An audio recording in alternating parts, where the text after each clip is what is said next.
So just like a regular deadlift, the single leg deadlift is the hinge pattern.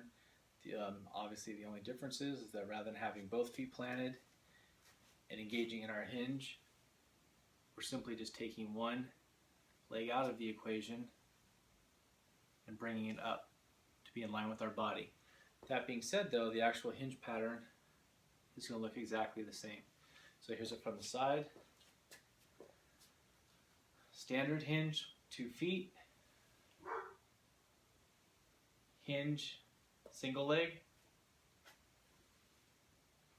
The goal is to try to make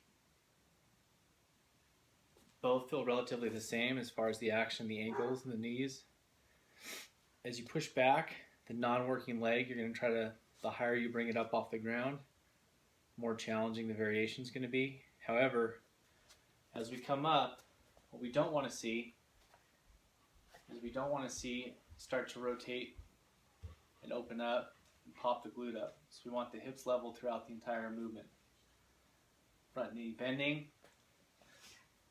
non-working leg reaching back, and my body's hinging as I do that. So here's what it looks like from both the front and the side. I want the bell directly next to my instep or on the outside of my foot.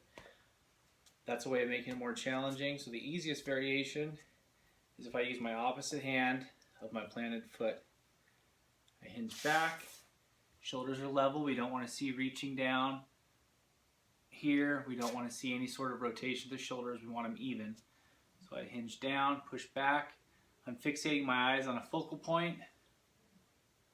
Grab the bell, drive up, lock it out at standing. When I come back down, just returning in the same manner. Kind of feels like the old Sippy Bird toy. Just going down and back. One on the other side. Same thing, just on the instep of the foot. Hinge back. Grab the bell. Hips are level, shoulders are level. Drive up. Back down. Hinge, back down. As I'm hinging down and up, my knee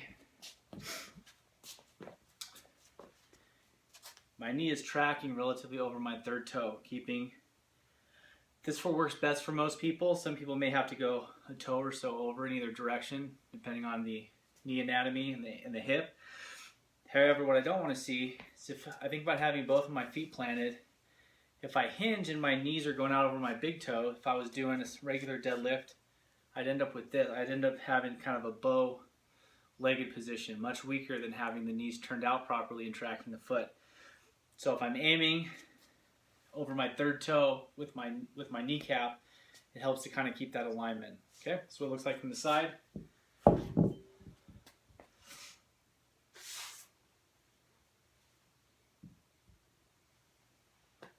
And then back.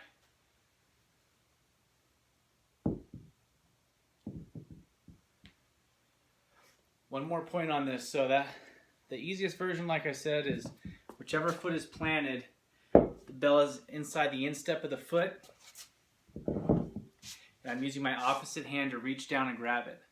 Now, to make it more challenging, once you get that down, you can start to alternate which hand is going down for the bell and also which side of the foot it's landing.